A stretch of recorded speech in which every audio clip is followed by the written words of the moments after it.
What's going on, Jerome? It's beautiful Tuesday. Birds are chirping and stuff. And before we start with the dump, I have to brag about my kid. So Margaret's 8 years old. She's extremely artistic. Look at this friggin' thing.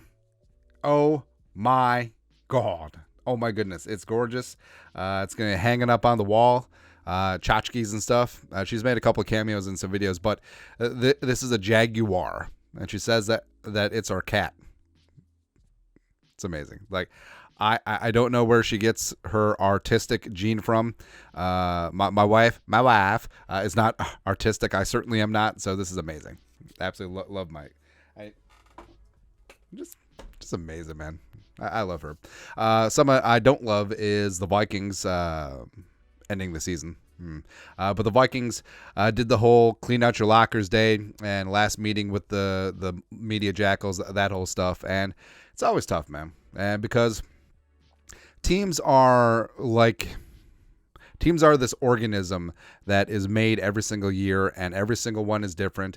And, these guys form lifelong bonds, and these guys, it's something special, right? And, when these guys are 60, 70, 80, and they're in the rocking chairs and having a lemonade and talking about life, and they'll remember, the good times, yes, and hopefully a couple Jerome Bardys being hoisted, but also they'll talk about the bad times.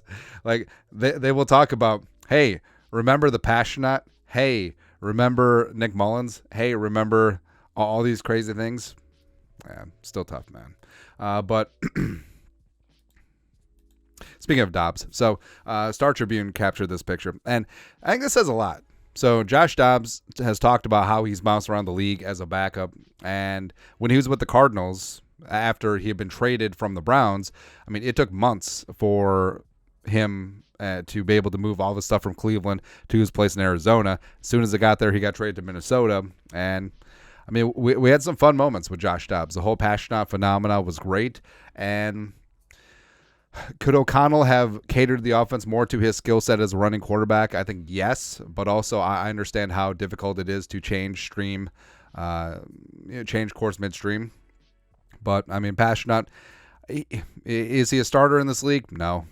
Is he a high-end backup and a great dude on and off the field? Yes, absolutely. And this says a lot too. Or you got the giant. A little bit late for Santa, but you got the giant sack and all of your worldly football belongings tossing it in there. You got jersey swaps and memories from your time with the Vikings. And again, this is tough.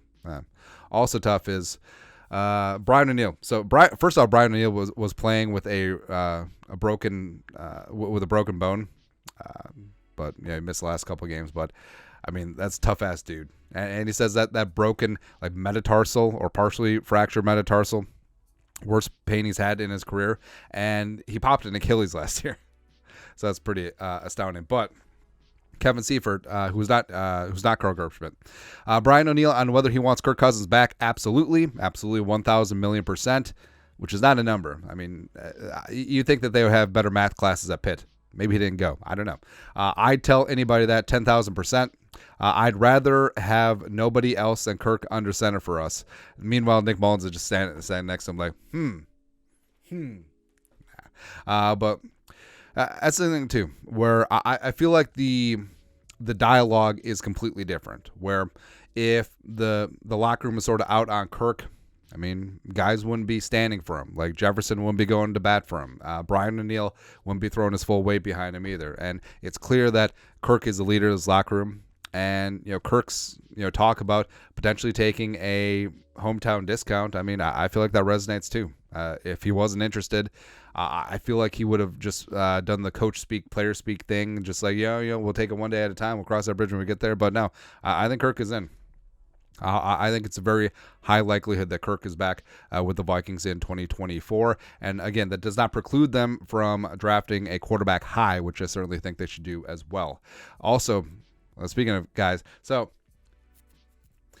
I love when social media were able to bully the team into doing something.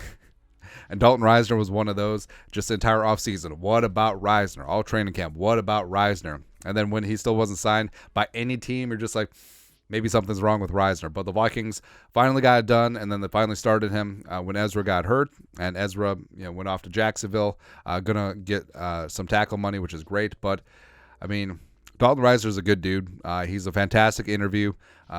Body language wise, him and his team, like obviously they get along, they love each other, so it's great. It's great. And I think he's found a home here. So he's one of the offseason priorities.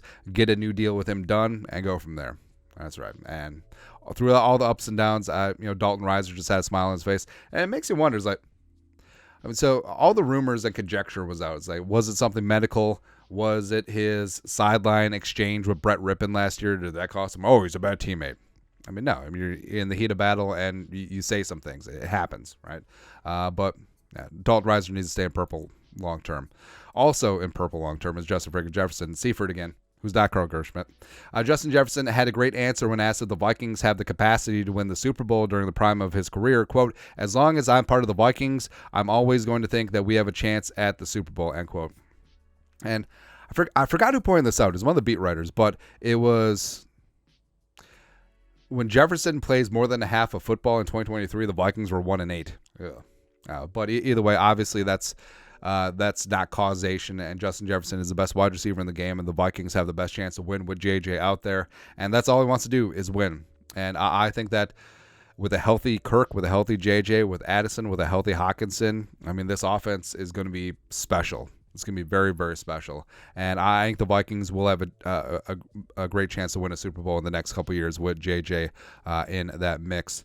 Speaking of the future, the Vikings signed 10 players to futures contracts. Now, futures contracts basically just gives a player a spot on the 90-man rooster. There's usually not a big salary. There's usually no big guarantees, so it's pretty negligible impact on the salary cap. But 10 players have been re-signed, and generally it's guys that are on the practice squad. Tristan Jackson, who was elevated a couple times, had a nice touchdown against the Falcons during Passionate time. Let's go. N'Keal Harry, because Michael Penix Jr. needs a tall receiver. DeWayne McBride, last year's 7th round pick out of UAB. Sucks to say last year, doesn't it? Joanne Williams got sized in the outside, had a couple penalties in the Lions game. Jalen Williams, the slot corner from Indiana, showed pretty well in preseason and training camp, so something interesting there. Abraham Beauplan, physical freak, could play some special teams. Coy Cronk, I do not know who that is. Henry Boyd spent some time on the practice squad. Tyrese Robinson, same thing. And then Thayer Thomas, the slot receiver, as well as punt return dynamo from NC State. He's like a white Wes Welker. We'll go from there. But those guys will be in the mix on the 90-man as we progress through the offseason. Also, 2024 College Football Hall of Fame class. And there's some very notable players on here with some Vikings roots, notably Steve Hutchinson, also Toby Gerhart. Speaking of draft mistakes, so Spielman had some hits and had some misses, but 2010, you have prime Adrian Peterson, and you spent a 2nd-round pick on Toby Gerhart. Ridiculous, man. Ridiculous.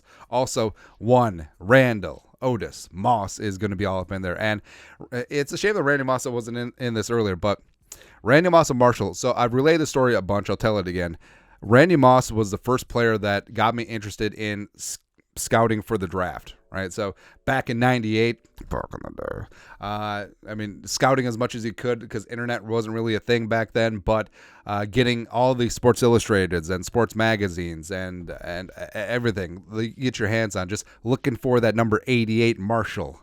And also, I remember recording VHS, like Sports Center highlights, where so Randy Moss finished was a finalist in the Heisman voting in 97 because I think it was Charles Woodson, then Peyton, was Ryan Leaf in there probably?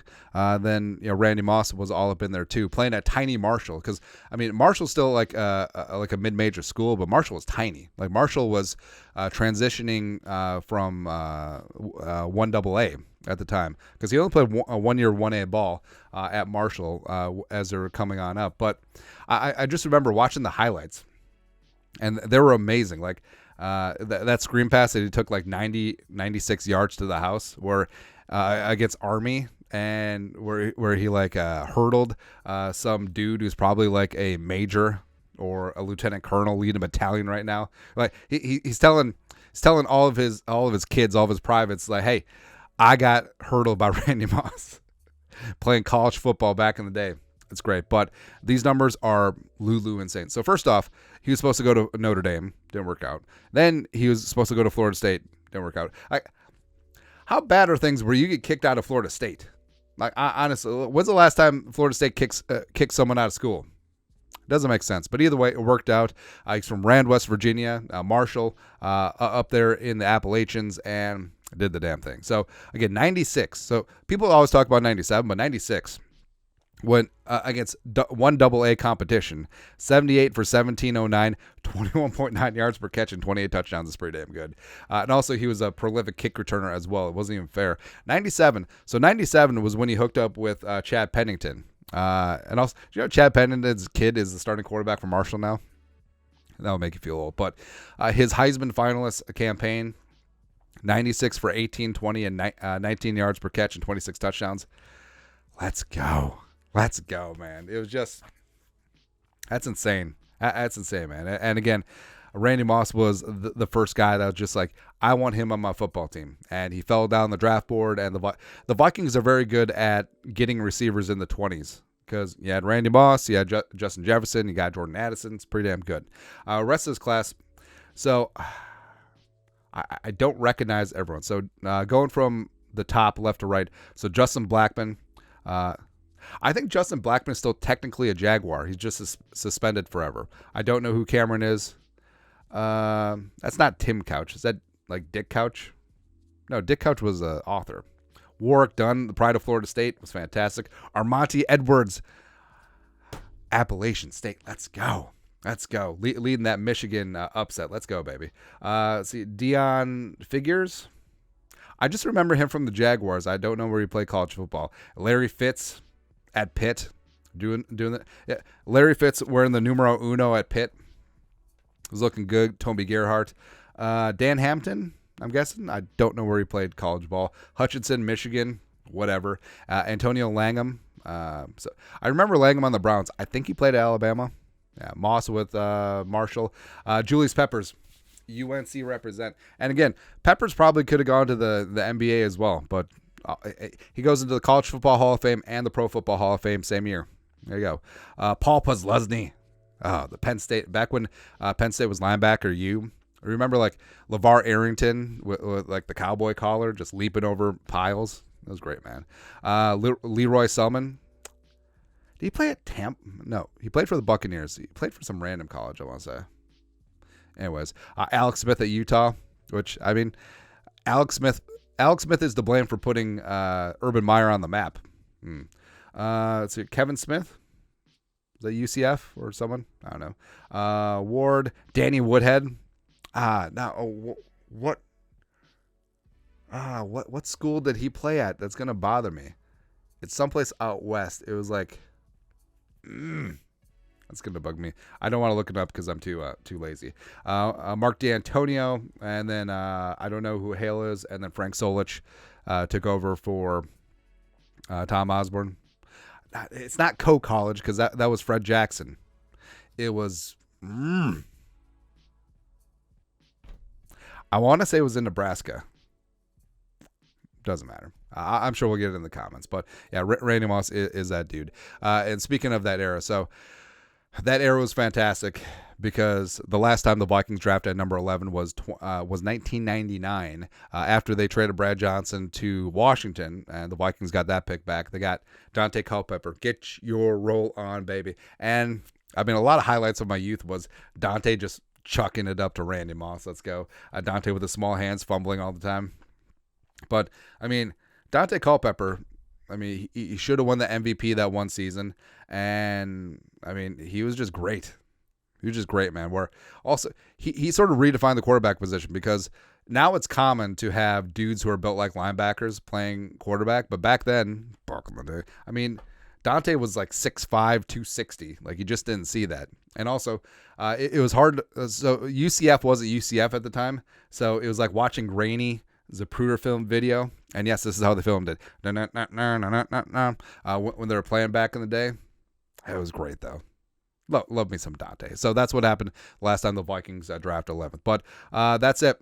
That is the Vikings news dump for this beautiful Tuesday. You guys are the best. You know what to do. Skol, production value.